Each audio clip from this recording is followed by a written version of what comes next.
Hello and welcome to Newsroom Nigeria, Newsroom series, I beg your pardon, where we bring you stories from across the 6 geopolitical zones of the country, and today our focus is the Northwest region. But first, we begin in the North Central. I'm Olumide Macaulay. Thank you for joining us. The Federal High Court in Abuja has scheduled October the 27th for the arraignment of Omoyele Sowore.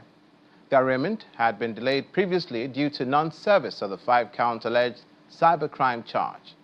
During today's proceedings, the Director of Public Prosecution from the Ministry of Justice informed the presiding judge, Justice Mohammed Umar, that Sowore's X Corporation and Meta Facebook Inc. will be arraigned as first, second, and third respondents. Mr. Sowore's lawyer, Marshal Abubakar, stated that they had not yet been properly served with the charges. The counsel for the third respondent supported this submission, noting they were only served in court. The second defendant was absent and unrepresented. The Lagos State Police Command has arraigned a chieftain of the National Union of Road Transport Workers, NURTW, Samsudeen Oladiti, popularly known as Chameleon, in court. He is arraigned over alleged murder of a dispatch rider at the Abuja-Kaduna Magistrate Court 2. You may recall that on Friday, September the 19th, 2025, the Lagos State Commissioner of Police responded to some protesters on Lagos Island following an assault and killing of 2 persons.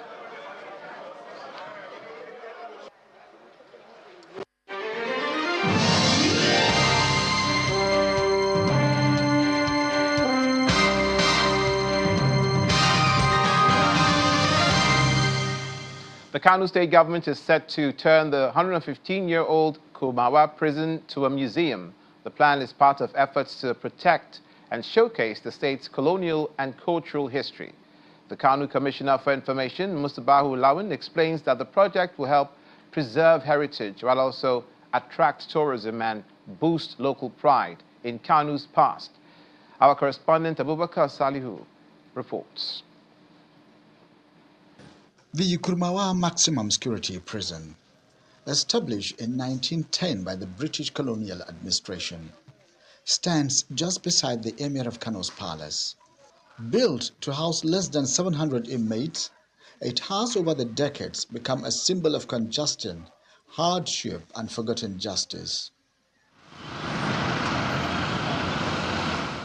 In recent years, reports indicated as many as 92 prisoners crammed into cells meant for far fewer.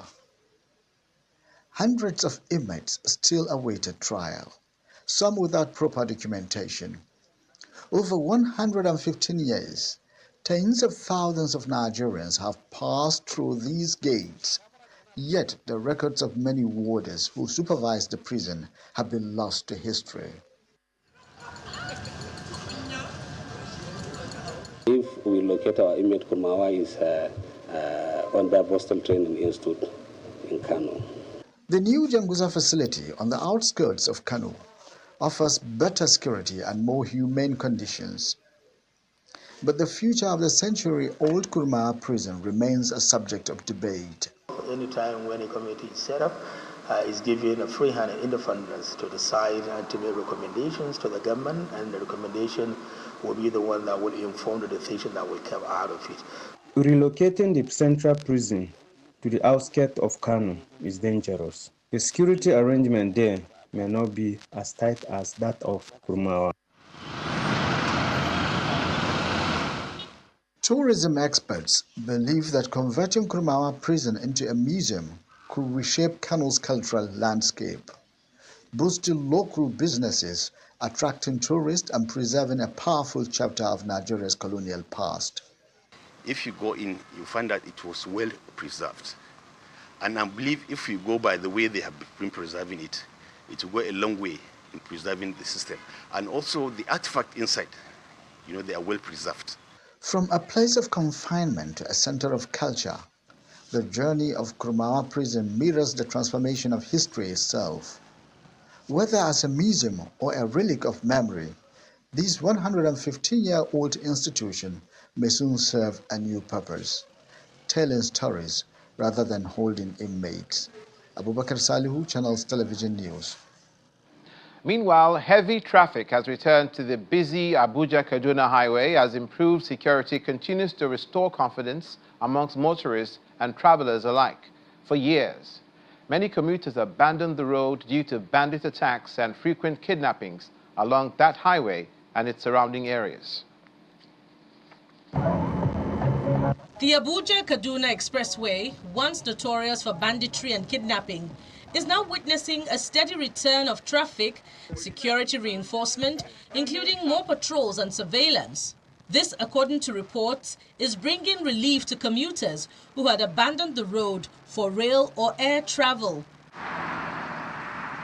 The highway had faced repeated waves of attacks and abductions since 2015, with major escalations from 2018 and the high-profile train incident in March 2022.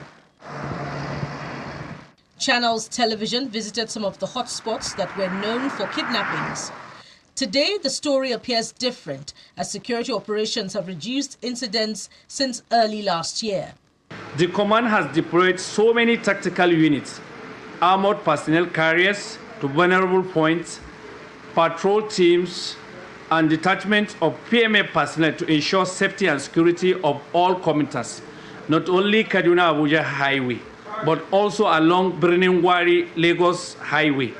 Residents like 16-year-old Moses Gabriel, a transport operator, says most people are using the road again, describing it as a sign of renewed confidence. Well, there was no peace in this environment. We were just having some little issue with these bandit people. They were just killing people, but now there is peace now everywhere.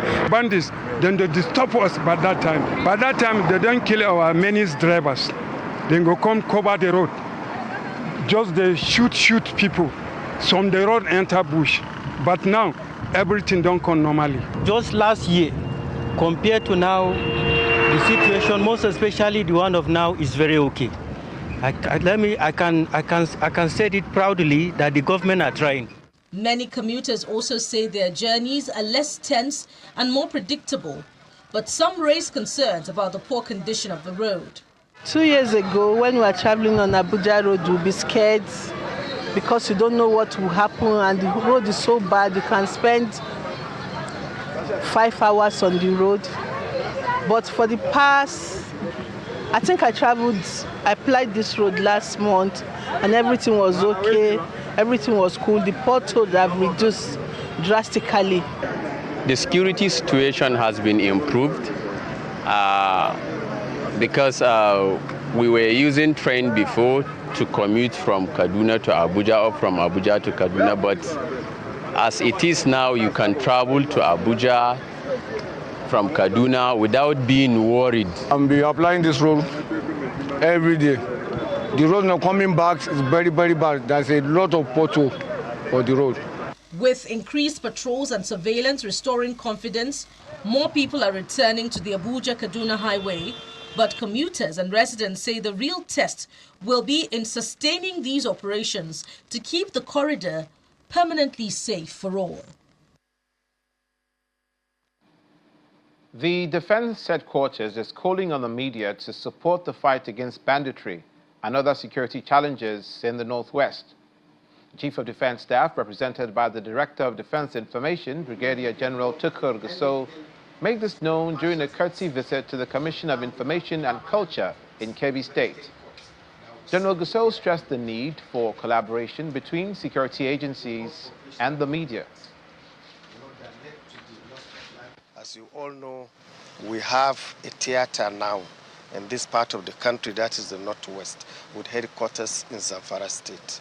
So based on that, the Chief of Defense Staff directed I should come down to Sokoto, Kebbi, and Zamfara State and meet media organizations and also the government media organizations so that together they can support us so that we can get to the end of this madness, this banditry that is happening in this part of the country. We believe we need a lot of support from the general public. we believe with the support of the general public, we'll be able to achieve a lot. If we don't bring people closer, we may not be able to achieve a lot. So that is why I come to meet with the Honorable Commissioner and work out possibilities of harnessing the available media organizations in Kebbi State so that they will support our operations and also help us to reach out to the general public in Kebbi State. The Jigawa state government has flagged off the construction of the Andanza-Duhua-Katang Baranda feeder road. The 17.5-kilometer stretch is awarded at a cost of 2.889 billion naira to boost cultural rural connectivity and ease movement in the area. Governor Umar Namadi inaugurated it in Kikawa local government area under the ongoing Gwamnatin Dajama program, which focuses on bringing the government closer to the people. Our correspondent Sadiq Ilyasu reports. In Kiawa, Governor Umar Namadi flagged off the construction of a 17.5-kilometer feeder road linking Andaza, Duhua, Katanga, and Baranda communities.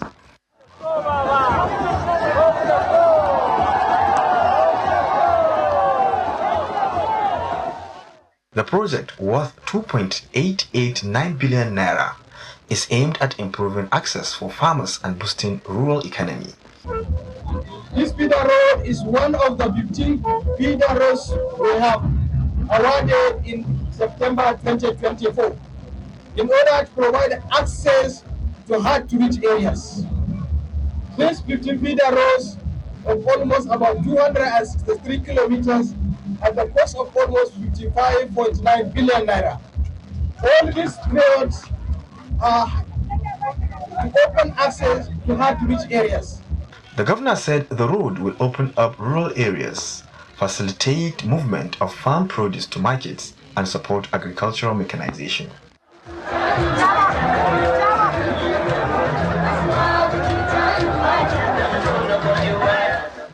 Meanwhile, the governor continues with his citizens' engagement, where he gets feedback on government policies from the people. He reiterates his commitment to bringing development to the people of the state. At both the federal level and the state government, is to ensure that we have taken care of the people. And what we are doing is showing positive results. You can see that this is the 21st local government we have visited. And in each of the local government we have visited, you will find a good number of people defecting from PDP, NNPP to APC. This shows the sign of acceptance of APC as a party, not only in Jigawa State but in Nigeria. Federal lawmaker Alasan Adudugwa commended the governor, describing his achievement as a clear sign of delivering democratic dividends. The governor is going around local government by local government, ward by ward, house to house, to ensure that development is delivered to the people of his own state. And by what he is so doing, I want to assure Mr. President, by the model, by Namadi model in Jigawa State, if every other governor of the APC will do the same, I would like to assure Mr. President that by 2027, our election will be an easy win. The road project is expected to impact thousands of residents across the benefiting communities, enhancing social and economic development in the area. Sadiq Ilyasu, Channels Television News. The Kebbi State Governor, Nasser Idris, has revealed that his administration is ready to work with a Chinese technology firm to improve security. The governor made this known while receiving a delegation from Huawei Technologies at the Government House in Berlin, Kebbi. He explained that the partnership will focus on three key areas: security, solar energy, and education, and assured them that the government will carefully review the company's proposal before taking action. On the issue of security, no responsible leader, no responsible governor will settle down and see insecurity that is taking place in his own domain. No state will tell you that, no governor will tell you that his state is 100% scared. No, we are not like China. So we are doing our best. And this presentation has opened our eyes to look at some areas that is of interest to us. And I think whatever he did is contained into this booklet. We are interested, but we have to take our time and study this, because you are here in Nigeria and we are in Nigeria. So our next meeting, by God's grace, will be in Abuja. To education, the Zamfara state government cleared all the debts owed to WAEC and NECO, securing the release of withheld results of their citizens and certificates of students from the past 10 years. The Commissioner of Education, Science and Technology, Wadatao Madawaki, announced in Gusau that Governor Dauda Lawal has directed the results be given to students free of charge, warning against any form of extortion. The Executive Governor, Dauda Lawal, in tune with his promise to the electorates and in tune with his desire to ensure that the youth are given the necessary support for them to grow and for them to be able to be well prepared for leadership in future, decided to make sure that this anomaly is also corrected. Hence, the sum of 1,022 million naira being owed by the state for the examinations by NECO for the years 2015, 2016, 2017, and 2018, amounting to 1,022 million naira. His Excellency graciously approved the payment of those examinations. And based on this integrity in terms of all the payments that have been carried out through, NECO decided to release the results of Zamfara State for public schools for the years 2015, 2016, 2017, and 2018. At least 160 orphans and vulnerable people in Katsina State have benefited from an empowerment program organized by the state government in partnership with Qatar Charity Nigeria. The event, which took place at the Muhammadu Buhari House, where Governor Dikko Rada, who led the exercise, said the initiative is not just material support, but a way to restore dignity and create new opportunities for the vulnerable.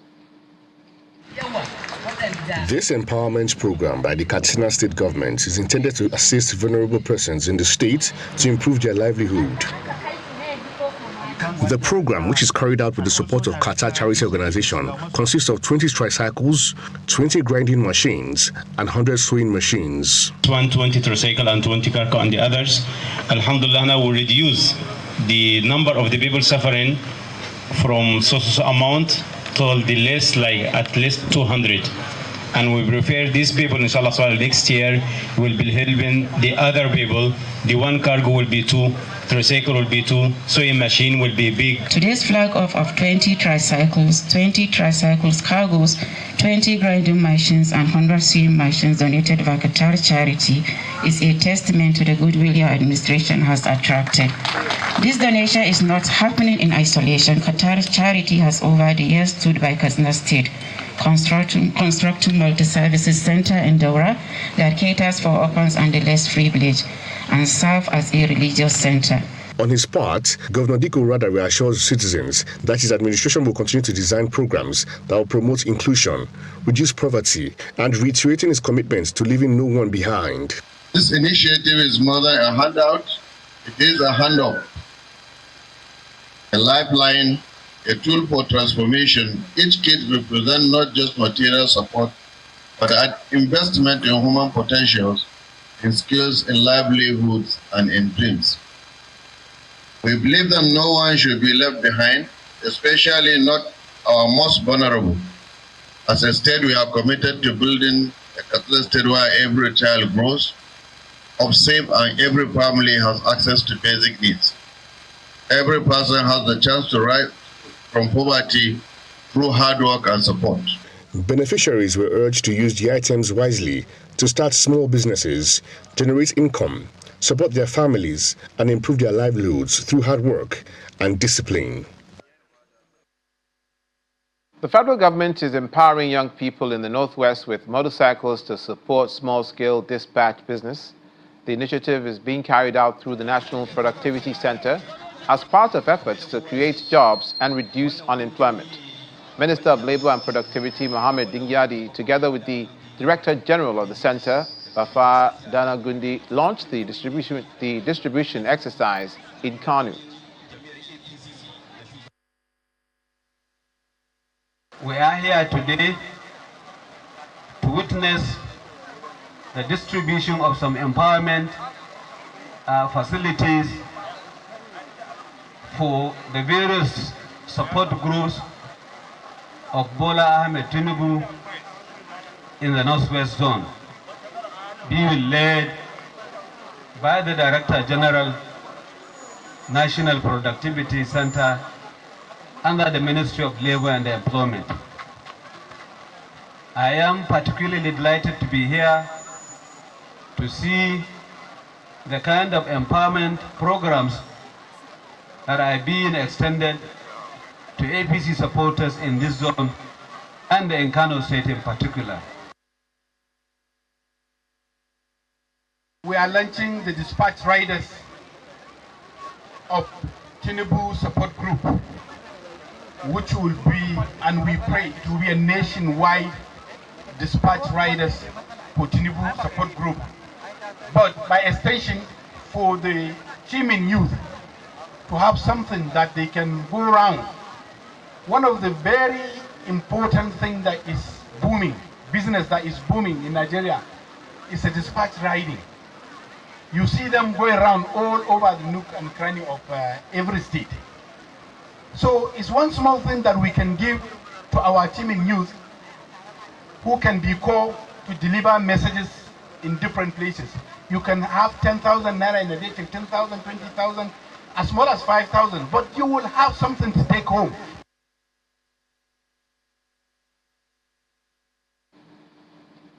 A magistrate court in Benin, Kebbi State, has issued an arrest warrant against Abdul Hakim Nuhu and El Tadam Exploration Limited. The order came after the company and its executives failed to appear in court despite being served summons 3 times. The case was filed by residents of Libata, Kabiriba and Kwanga communities in Ngaski local government area. The complainants accused the defendants of inciting violence among youth and disrupting peace in the mining communities.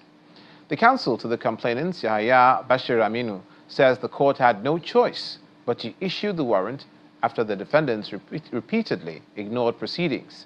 The court insists it has jurisdiction under KB state law, despite claims of a federal high court order restraining it.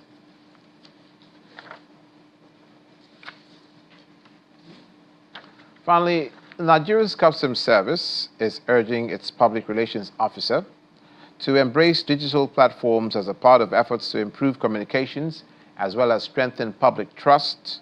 And the call came at a 4-day capacity building training at the Bayero University in Kanu. Representing the Controller General of Customs, Acting Deputy Controller General, it was disclosed that the initiative is designed to help officers navigate the traditional and digital landscapes. And that's where we leave it on Newsroom Series today. Thank you so much for watching. I'm Olumide Macaulay.